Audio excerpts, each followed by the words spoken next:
خۆی سەرەتای ناسینی من لەگەڵ مام جەلال دەگەڕێتەوە بۆ ئەو کاتەی کە ئاشتبوونەوەی گشتیان پێکهێنا لەگەڵ هەردووکیان بەڕەحمەت بن لەگەڵ باوکم کاک ئیدریس لە تاران. من ئەو وەختە بۆ یەکەم جار بوو مام جەلال ببینم، زۆر گەنج بووم، بەڵام ئەوەی کە قەت لە بیرم ناچێ وەکو یەکەم ئینتیباع ڕووخۆشی و قسە خۆشی و ئیحتیمامدان تەسەورت نەدەکرد کە لەگەڵی کە قسەی لەگەڵ من دەکرد وا هەستم دەکرد کە حەقیقەت تەمەنەکە زۆر جیاواز بوو، بەڵام هەمیشە دەیەویست ئیحتیمام بدات بە ئەو کەسەی کە قسەی لەگەڵ دەکات، اینجا ئەگەر گەنجە، ئەگەر مناڵە، ئەگەر بە تەمەنە. ئەوە یەک سەرەتای ناسینی مام جەلال بوو. پێم وە کۆبوونەوەکەیان نزیکەی نیو سەعات زیاتری نەخایەن وە گەیشتنە ئەو ئاشتبوونەوەی کە دوایی ناوینێن لە ئاشتبوونەوەی گشتی لە کوردستان بینی یەکێتی و پارتی. کابرایەکی ئەو وەختە ئەوانەی کە ناوبژیان دەکرد بۆی گێڕامەوە گوتم هەروە گوتم چۆن بەو ماوەیە کورتە ئەوان توانیان، گوتی مستەوای تێگەیشتنیان بە تایبەتی تێگەیشتنی مام جەلال لە مەوزوعەکە و ئەو کاریزما و بۆچوونەکانی بۆ حەلوای کردبوو کە لە نیو سەعات زیاتر پێویستی نەدەکرد. دوای ئەوە من حەقەت ئەو شەرەفەم هەبوو من یەکەم جاریش لەگەڵی چوون بۆ بەغداش، پێکەوە بووین لە بەغدا. سلوبی مام جەلالم دەدی لە مفاوەزات لەگەڵ ڕژێمی بەعز، وەکو هەروەکو لە یەکێک لە کۆبوونەوەکان قاوەیان بۆ هێنا بە عەلی حەسەن مەجیدی گوتی تەسەور بکە من لە بەغدام هاتووم بۆ مفاوەزات بە ناوی کورد و بۆ حەلی کێشەکان لە شوێنێکم کە بارەگای بە حسابی عەلی حەسەن مەجیدە و قاوەش دەخۆمەوە و پرسیاریش ناکەم، تۆ تەسەور بکە ئێمە چەند ملەتێکی جەریئین. بزەبت ئەوەی بە عەلی حەسەن مەجید گوتی یعنی چۆن؟ گوتی حەقیقەتێکە، گوتی متمانە و باوەڕ لە بینی ئێمە دوای ئەو هەموو کارە ساتانە نەماوە. ئەمە وای کردبوو کە من زۆر معجبی شخصیەتی یعنی مام جەلال بووم و هەمیشەش حتا دوای ئەوەش ئێمە لە هەموو هەتا ئەو کاتەی کە نەخۆشیش کەوت بەردەوام لەو پێش هاتانەی کە دەهاتە پێش، لەو کێشانەی کە چ لە ناو کوردستان هەبوو چە ئەوانەی کە پەیوەندیان بە عێراقەوە بوو، دائیم بەردەوام ئێمە بەڕاستی یعنی شخصی خۆم ئەو شەرەفەم هەبوو علاقەیەکی زۆر نزیک و زۆر پتەوم لەگەڵ ئەو بەڕێزە هەبوو. شخصیەتی مام جەلال وا بوو پرسەکان چەند زەحمەت و ئاڵۆز بووان، هەر بە کاریزمای خۆی، بە ئەسلوبی خۆی، بە هەندێک جار بە نوکتە، هەندێک جار بە پێکەنین، هەندێک جار بەو سوعبەتانەی کە لە کۆبوونەوەکان دەیکرد هەمیشە هەوڵی دەداشتە هاوبەشەکان بدۆزێتەوە و ئەوانەی کە لەو مەجلسە دەردەچن سەرەڕای هەموو ناکۆکیەکان هەر لایەک تەسەور بکاتن کە براوەیە. ئەمە ئەو شخصیەتە بوو کە مام جەلال هەیبوو لە ئەوەی خۆیدا. ئەوەی تر کە من زۆر معجبی ئەو بەڕێزە بووم جگە لەو کاریزمای سیاسی کە هەیبوو، جانبێکی ئینسانی زۆر قۆڵی هەبوو مام جەلال. لە ڕووی ئینسانیەوە من تەسەور ناکەم کەم کەس هەبووە وەکو مام جەلال بێ. چەند جارێک لە سەفەراتی دەرەوە بەختەوەر بووم لەگەڵ ئەوەی کە لەگەڵ جەنابی سەفەرم کردووە لە ضمنی وەفدی ئەو بووم و هەمیشە دەیگوت حەز دەکەم بیت لەگەڵم بۆ ئەوەی لەوێ ئەگەر باسی هەرێمی کوردستان هات تۆ بتوانی دیفاع لە دەستکەوتەکانی هەرێمکەی فرسەتێکە من سەر و کۆمارم، بەڵام تۆ لەو کۆبوونەوەنە قسە لەسەر ئەو شتانە بکە کە پەیوەندیان بە هەرێمی کوردستانەوە هەیە. زۆر هەوڵی دەدا کێشەکان بە شێوەیەکی دایۆلۆگ لەگەڵ هەموو لایەک چارەسەر بکاتن. ئەگەر ئێمە سەیری پرۆسەی سیاسی لە دوای 2003 بکەین دەبینین مام جەلال دەورێکی ئەساسی هەبوو لە عێراقی نوێدا. دەوری هەبوو لەوەی کە ئەو کەلتورە سەقەتەی کە لە عێراق هەبوو بەنسبەت کورد، بەنسبەت ئەو وەزعی کە هەبوو زۆر دەورێکی باڵای بینی بۆ ئەوەی ئەو کەلتورە بسڕێتەوە لە عێراقدا، کەلتوری پێکەوە ژیان و پێکەوە کارکردن بۆ ئایندەدا بمەزرێ و هەر لەسەر ئەوەشدا زۆر ماندوو بوو، چونکە ئەوەندە ئیشی دەکرد بۆ ئەو هەدەفە، ئەوەندە هەوڵی دەدا، هەموو لایەک زۆر ماندوویان دەکرد. من پێشم دەگوتم گوت مام جەلال تۆ زۆر ماندوو دەبی، دەیگوت پێویستە دەبێ من ئەو کارە بکەم، چونکە ئەگەر من ئەو کارە نەکەم مەشاکلی گەورە دروست دەبێ.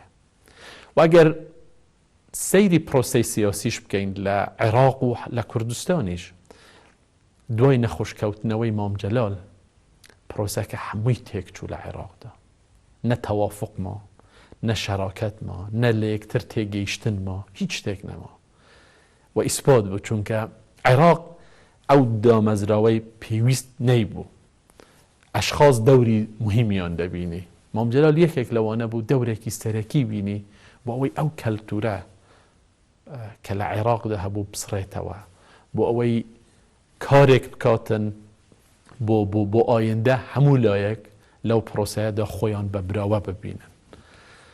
کە نەخۆشیش کەوت پرۆسەکە هەر زۆر زۆر خراپ بەڕێوە چوو. لەگەڵ من کاری زۆر زەحمەتمان پێکەوە کردووە، لە تەمەن زۆر جیاواز بووین، بەڵام هەمیشە دەیگوت وەرە بۆ فسکە فسکێک بکەین، ئەو کەلیمەی زۆر جار لەگەڵ من بەکار دەهێنا بۆ زۆر لە کێشەکان، کێشەکانی لە ناو خۆ و حتا ئەو کێشانەی کە پەیوەندیان بە وڵاتانی دەوروبەریشەوە هەبوو. ئەوەندەش قسە خۆش و ئەوەندە ڕووخۆش بوو لەگەڵ من و لەگەڵ هەر کەسێک کە لەگەڵی دەبوو. ئینسان هەستی بە ماندووبوون نەدەکرد، هەستی بە ماندووبوون نەدەکرد. من شخصی خۆم زۆر شت لەو فێر بووم. مام جەلال پیاوێکی وا بوو، هەمیشە هەوڵی دەدا شتەکان نەگاتە بەمبەست، حەلێک بدۆزێتەوە بۆ ئەو مەشاکلانەی کە دێتە پێش. من قەت لە بیرم ناچێ ئەوەندە متمانەی بە من هەبوو لەو کاتەیدا کە بەداخەوە کێشەی گەورەمان هەبوو، شەڕی ناو خۆمان هەبوو و ئەو خۆی لەسەر تەلەڤیزیۆن ئیعلانی کرد، گوتی ئەگەر فڵان کەس ببێتە سەرۆکی حکوومەت ئێمە ئێستاش حاضرین بچینە ناو ئەو حکوومەتە. ئەوە لەو متمانەیە بوو کە حەقیقەت من ئەو شەرەفەم هەبوو کە توانی بووم ئەو متمانەیە پێکەوە دروست بکەین. زۆر کاری هاوبەشمان پێکەوە کرد، زۆر زۆر، و من دیسانەوە دەڵێم حتا جانبی ئینسانیش ئەگەر بیزانی با یەکێک لە خانەوادەی ئێمە مەسەن نەخۆشە یان مشکلەیەک هەیە، باوەڕ بکە مۆبالەغە نییە بڵێم ئەو زیاتر لە حتا ئەوانەی خۆمان بەردەوام پرسیاری دەکرد، سەرڕای ئەو هەموو مەشغوڵیەتەی لە بیری نەدەکرد، تەلەفۆنی دەکرد، هەواڵی دەپرسی.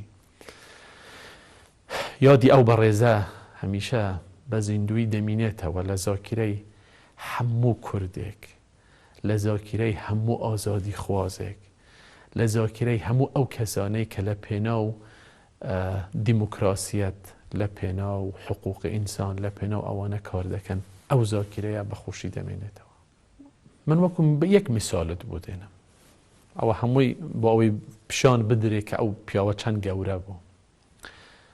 لە حەلی کێشەکانی ناوخۆ خۆی جارێک دەست پێشخەری کرد و گوتی دێم بۆ خۆم دەعوەت دەکەم و دێم بۆ سەلاح الدین بۆ بینینی جەنابی کاک مەسعود. برادرانی یەکەتیش دژی ئەو بڕیارەی ئەو بوون، بەڵام هات هەندێک پێیان وا بوو ئەمە شکستە، ئەمە دروست نییە، بەڵام ئەو دەیگوت لە پێناو ئەوەی کە کێشەی ناوخۆی کورد حەل ببێ و خوێنی کورد نەڕژرێ، هەرچی شتێک پێویست بێ من دەیکە. من پێم وا هەر ئەو میسالە خۆی کە بیری لە مەسائلی سیاسی نەدەکردەوە، بیری لەوە نەدەکردەوە ئایا ئەمە بوا پیشان دەدرێت کە ئەمە شکستە بۆ شخصی خۆی، نا بیری لەو شتانە نەدەکرد، لە پێناو قەزیەی کوردە ئەو حاضر بوو هەموو شتێک بکاتن و کردیشی، و ئەوەی کرد ڕۆڵێکی گەورەی بینی لە ئاشتەوایی و حەقیقەتێکیش هەیە. بۆ من ئەوەش بڵێم جەنابی کاک مەسعودیش من پێم وایە ئەو خەسارەتەی نەبوونی مام جەلال گەورەترین زەرەرمەند خودی کاک مەسعود بووە. کاک مەسعود لە بڕیاراتی سیاسی لەم وڵاتەدا هاوکار و هەواڵێکی زۆر نزیک و بە قووەتی لەدەستدا. کاک مەسعود حسابی بۆ قسەکانی مام جەلال دەکرد و بە حەقیقەت بە گوێشی دەکرد. يعني من حەز دەکەم ئەوە بە سەراحەت بڵێم کاک مەسعود یەک زۆر احترامی ڕائیەکانی دەکرد و نەک تەنها احترامی ڕائیەکانی دەکرد بە قسەشی دەکرد. زۆر میسال هەن کە دەتوانم بێنم کە لە نەتیجەدا کاک مەسعود ممکنە ڕەغبەتی ئەویش نەبێ، بەڵام چونکە مام جەلال گوتبووی بە قسەی کردبوو و ئەو ئیشەی کرد کە مام جەلال پێی گوتبوو. دەوریشی لەو ئاشتەوەیە و لە مەسەلەی ناوخۆ هەمیشە دەیگوت نابێ بە هیچ شێوەیەک، نابێ جارێکی تر دوای ئەو ئاشتەوەیی کە لە کوردستان دروست بوو دەیگوت بە هیچ شێوەیەک نابێ جارێکی تر بیریش حتا لەوە بکرێتەوە کە شەڕی ناوخۆ یان مشکلەیەکی ناوخۆ دروست ببێ. دەیگوت من ئەو بڕیارەم داوە وەکو شخصی خۆم و ممکن نییە ئێمە هیچ لایەکمان جارێکی تر بەرەو ئەو بژاردەیە بچین. دوای ئەوەی کە طبیعی ئەو کە لەوێ بووم ئێمە هەموو نەک ئێمە تەنیا سونە ڕووی تێدا کرد، شیعە ڕووی تێدا کرد، ئەمانەی هەموو کۆ دەکردەوە، ئەمریکا و ئێرانی لەسەر مێزە کۆ دەکردەوە، شیعە و سونە و کورد و پێکهاتەکانی تری لەسەر یەک مێز کۆ دەکردەوە بۆ ئەوەی ڕێکەوتن دروست ببێ. ئەگەر سەیری ئەحداس بکەین ببینین دوای ئەوەی کە مام جەلال نەخۆش کەوت پێگەی کورد لە بەغدا ڕۆژ لە دوای ڕۆژ کەمتر بوو. کاریزما و شخصیەتی مام جەلال پێگەی کوردی بە قووەت کردبوو لە بەغدا. سەرۆکۆمار منسبێکی تەشریفاتیە. ئەو کورسیە مام جەلالی گەورە نەکرد، مام جەلال ئەو کورسیەی گەورە کرد، زۆریش گەورەی کرد وەکو ڕئیس جمهوری عێراق و هەوڵیشی دا کە ئەو منسبە بەکار بێنێ بۆ ئەوەی کێشەکان حەل ببن. کێشەی زۆر گەورە دەهاتە پێش. یعنی تەسەور بکە مام جەلال هەندێک جار حتا بۆ بەشە نەوتی کوردستان تەدەخولی کردووە وەکو ڕئیس جمهور، چونکە بۆ کورد بووە، بۆ خەڵکی کوردستان بۆ تەدەخولی کردووە بۆ ئەوەی ئەو مشکلانە حەل ببن. دوای ئەو نەک تەنها کورد زەرەری کرد، ئەگەر سەیری پرۆسەی سیاسی عێراق بکەن دوای نەخۆشکەوتنی مام جەلال هەموو عێراقیەکان زەرەریان کرد. سونە زەرەرمەندی گەورە بوون لەوە، شیعە خۆیان زەرەریان کرد و کوردیش زەرەری کرد، چونکە کەس نەبوو لە بەغدا کە بتوانێ ئەمانە هەموو کۆ بکاتەوە و هەوڵ بداتن شتێک بدۆزێتەوە، دەرگایەک بدۆزێتەوە بۆ ئەوەی ئەمانە هەمووی لەسەر یەک شت کۆک بن. و پرۆسەی سیاسی دوای نەخۆشکەوتنی مام جەلال من هەوڵمدا لە پەیامەکەی خۆشم وا بڵێم دوای پرۆسەی سیاسی لە عێراق دوای نەخۆشکەوتنی مام جەلال ڕۆژ بە ڕۆژ بەرەو خراپتر ڕۆیشت و حتا نەتیجەکەی ئەوەی کە ئێستا دەیبین.